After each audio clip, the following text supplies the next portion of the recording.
Welcome back to What in the Land. Something has gone completely off the rails in America, and that is the gay community. Now, in order to be welcomed to the party, you have to follow along with their rules and narratives that you then force on to the rest of society. Today, I'm going to share my experience of growing up gay in a small, rural Illinois town, eventually moving to Los Angeles where I felt a sense of freedom, and then looking out into the world and what it means to be gay and in the gay community today. Let's get into it.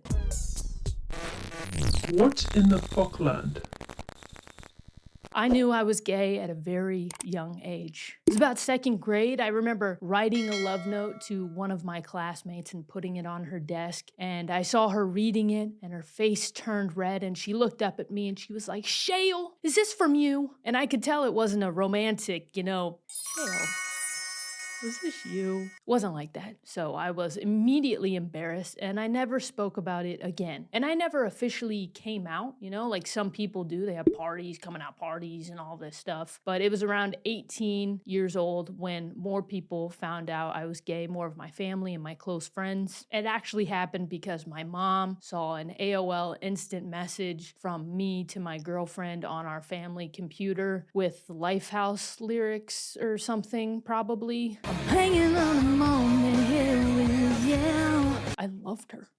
But I think the whole catching me by reading a message left open on our family computer seemed a little sketchy because I was great at keeping a secret. I mean, no one would think I was gay, right? But even though people around me knew I was gay, it was hard to be out and proud. Again, I was in this small conservative town full of Christians and my family Catholics. But it's not like gay people were never seen. Of course, I saw them on TV. Ellen, I had an older cousin who is a lesbian and she had a partner at the time. And then there were also a couple girls in my high school, very small high school. A couple girls dated and they would hold hands and make out in the hallway. And I remember being in the crowd during a school play one time, and one of the girls was sitting next to me and she whispered, "I'm a lesbian." And I remember getting all hot and sweaty because I knew I was a lesbian too. And secretly I wished I could be them, not making out in the hallways, but just out and proud. After graduating high school, I went to play basketball at a college in Jacksonville, Illinois. And I remember one of the first nights I was there, I was at a party with some new teammates. And right as I was about to throw a sinker into that solo cup, one of my teammates asked me, "Hey, you're not gay, are you?" No. No surprise that I didn't stay at that school for longer than a semester. I didn't feel like I could be myself. I went to a couple other colleges, had a couple other girlfriends. They were secrets to some people, and we were out in the open with others. Coming out was always a process. And after getting my MBA, I moved out to the most inclusive place in the United States, Los Angeles, California. Greetings, loved ones. Let's take a journey. Within a month, I cut my hair and gave no one the question if I was gay or not. This is the first picture I took after getting my hair cut. Look, I have toothpaste on my shirt.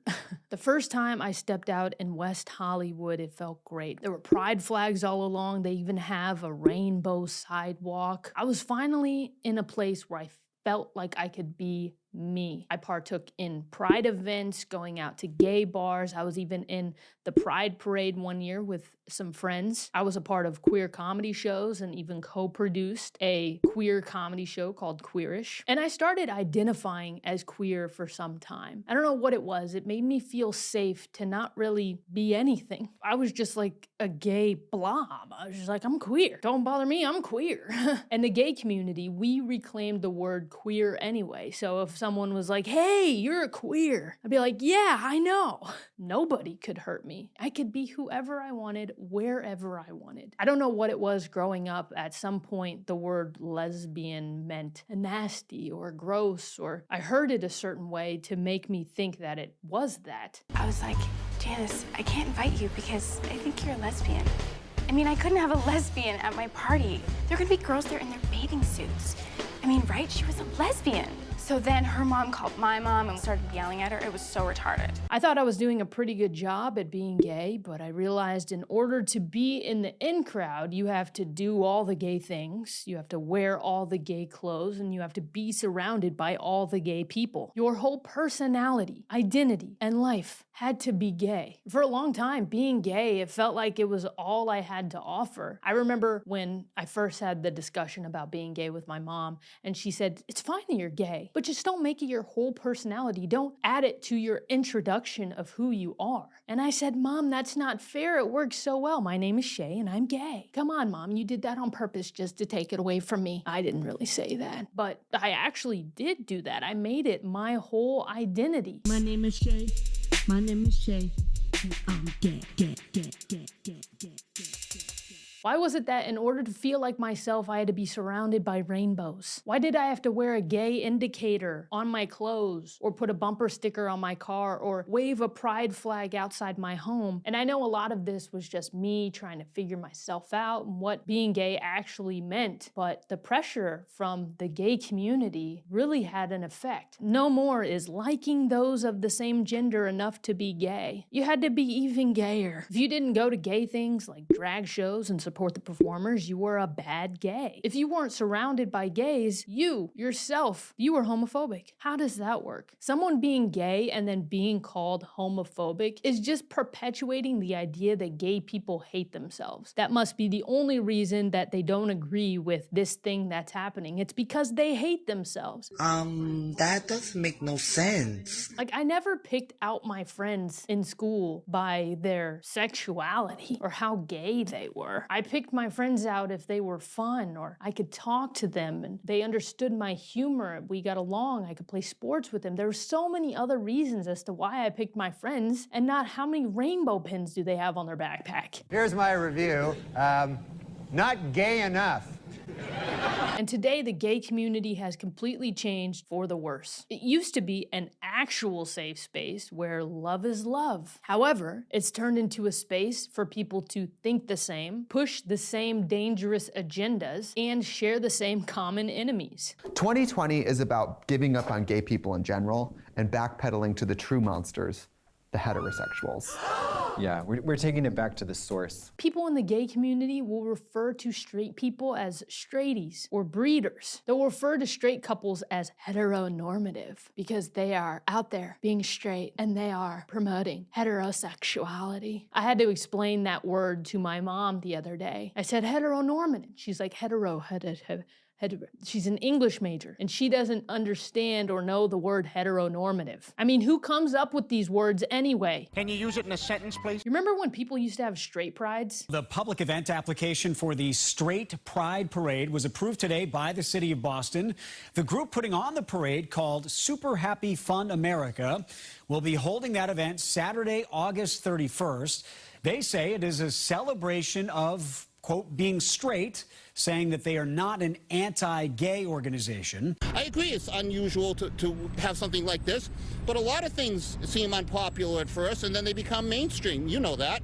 So we don't hate anyone, and we just want to have our own celebration just like everybody else has a right to, and all people from all communities are welcome so long as they show mutual respect. I totally get it now. Like, why do people in the gay community feel so special? I have to admit, I felt special being gay. I'm like, I was chosen. God chose me to be gay, to show everybody that love is love. Come on, what work did I put in to be gay? What effort did I put in to be gay? Oh yeah, nothing. And of course, I don't want to leave out people who truly fought for gay rights, but those people weren't fighting to be special. They were fighting for equality. They simply lived their life like other people, which is what they wanted in the first place. They didn't want to be special. I don't understand what is so hard about correcting other people. I'm so sorry I fought for gay rights. I'm so sorry for all the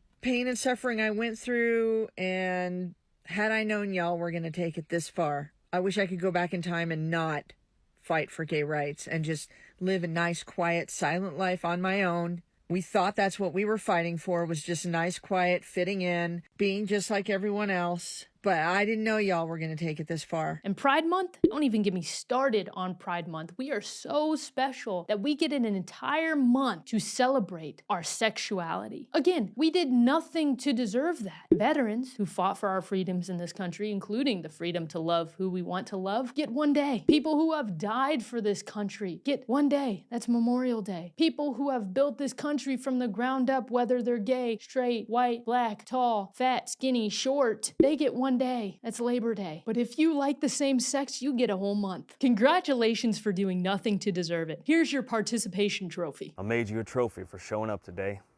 Good job. Oh. Even with the gay community being so special, it has fallen into victim mentality. How can you be special and a victim? People can be assholes to anyone, no matter what time of day, no matter your sexuality, no matter your gender, it doesn't matter. Those people are assholes. It's not about you. And to be fair, I don't think it's just the gay community. I think a lot of it is generational. As a millennial, I come from one of the last generations where parents told their kids no. Now, as adults, when they're told no, they become victims of some type of prejudice. I come from one of the last generations where the parents said, hey, if a kid's picking on you at school, you punch him in the face and I will be there to pick you up in the principal's office. My parents said that. But now it's, hey, Timmy's being picked on at school by a little boy, and if you don't take care of it right now, I'm gonna sue this school and I'm gonna get to the media and it's gonna be a whole mess. The gay community used to be full of proud people who refused to be victims. They said, it doesn't matter what anyone says, I'm gonna be myself, I'm gonna stay out of everyone's way, and I'm gonna simply live my life. Now it's, I'm gonna be who I am, I don't care who it affects, I deserve it, and if you aren't with it, I'm gonna get you fired. There's no more standing up for yourself anymore. It's all of this conniving and backdoor ways to get up on somebody. Coward, I think, is the word for it. I'm sure you've heard of the lawsuit of the bakery versus the gay couple. And no, this isn't a joke where like a gay couple walks into a bakery and gets, no. A battle between religious freedom and gay rights is unfolding in Colorado. A gay couple has filed a discrimination complaint against a bakery where the owner refused to sell them a wedding cake because of his Christian faith. This is the beauty of capitalism. There are a lot of solutions. Maybe go to another bakery. I don't know, maybe even try a gay baker, or better yet, teach yourself how to make a cake. Then you won't have any problems. Not everyone has to bow down to you. They are welcome to their freedoms, and you are not a victim. And the sad part about this is this rise in victimhood puts a shadow over all of the actual victims. About 2 weeks ago, SEC champ and UK swimmer Riley Gaines tied for 5th place in the 200-yard freestyle at the NCAA championships. But the excitement turned to frustration on the awards podium afterwards. You see, Gaines tied with transgender swimmer Leah Thomas. From the beginning, Riley says she and other women felt Leah had an unfair advantage over them. Then officials only had one 5th place trophy, which was given to Thomas. Riley was told her trophy would be mailed to her. It is a bit, kind of like a defeating feeling, for sure, going into a meet where you're kind of automatically put at a disadvantage. Having a transgender swimmer win a national title for a female position, being a biological male, really just opens a whole new door. This is exactly why women's sports were created. And this is what happens when we allow men in women's sports. November 1st, 2022, I was severely injured in a high school volleyball game by a transgender athlete on the opposing team. I suffered from a concussion and neck injury that to this day I'm still recovering from. Other injuries I still suffer from today include impaired vision, partial paralysis on my right side, constant headaches, as well as anxiety and depression. When I was a kid, I loved playing football. My stepdad was a football coach, and I would be on the sidelines with him sometimes, but I would do this local punt, pass, and kick contest, and I would be one, maybe two girls, but usually the only girl, and I would do pretty well for myself. I mean, I was like 10. But when it came to the time of starting actual football, tackle football, I couldn't play. They wouldn't allow girls to play. Now, I could have called them out as this 12 12, 14-year-old, however old I was, and been like, you guys are sexist. You should let girls play in this boys' football team. I could have done that. But back then we didn't do that. We just kind of accepted that fact because it actually wasn't a sexist rule. It was made for my safety. And things like this are happening all over right now. Did you notice a difference on the court in Blair's play versus the other girls? Oh, 100%. Anyone, you don't have to know volleyball at all. You could come and sit and watch one of our games. And it's so obvious that there's so much more power and strength behind that swing. I mean, you go watch a male game and a women's game, there's a complete difference. There's a reason that they're separate. Her vertical is, in this match, unmatched. Blair Fleming, ladies and gentlemen, might be the most impressive athlete on the floor tonight. Of course, even bringing this up, the gay community, which has most likely been taken over by radical leftists, will call me transphobic. But this is what the gay community has come to. Agree with us, or just like little kids, we will call you names, and in the name of women getting hurt and beat by men in their own sports, we call you names because we have no other defense. And we can't look at science like we did for COVID because that would totally break our argument. What is not okay is the gay community being verbally and physically abusive towards people who disagree with them. It's bullying, and we've seen the way J.K. Rowling has been bullied, Kathleen Stock has been bullied. They've stood up to it, but it's very upsetting the way this tiny minority of people has managed to capture the discourse and to really talk arrant nonsense. What's the answer to it? Science. There are two sexes. You can talk about gender if you wish, and that's a subjective. I'm not. But when people say there are 100 genders, for example. Yeah, I'm not interested in that. As a biologist, there are two sexes, and that's all there is to it. We're at a place now where we don't know what is up or what is down. We don't know what a man is or what a woman is. I'm transphobic for having valid opinions and thoughts. Wasn't the gay community created to feel unified and accepted rather than divided and excluded? I thought that's how it was supposed to go, but turns out, nah. I no longer take pride in being gay. I take pride in my work ethic, I take pride in how I treat others, and I take pride in how I treat myself, which are big reasons why I don't fit in with the gay community anymore. Where do you stand? That's all I have for you today. Thank you so much for watching. Please like this video, subscribe to the channel, and leave a comment below. I want to know what you have to say. This has been What in the Land. I'll see you next time. Bye. What in the fuckland? People used to say the gay community took the rainbow away from everyone, and then the gay community was like, no, we didn't. The rainbow's for everyone. You're just being homophobic. But to be honest, if I see someone wearing a rainbow, you're probably gay. If you make a flyer and it has a whole bunch of rainbows around it, people are gonna be like, oh, is this a gay event? It's gonna happen. Yeah, gay people did kind of cornerstone the rainbow. I'm sorry about that. People, they were right.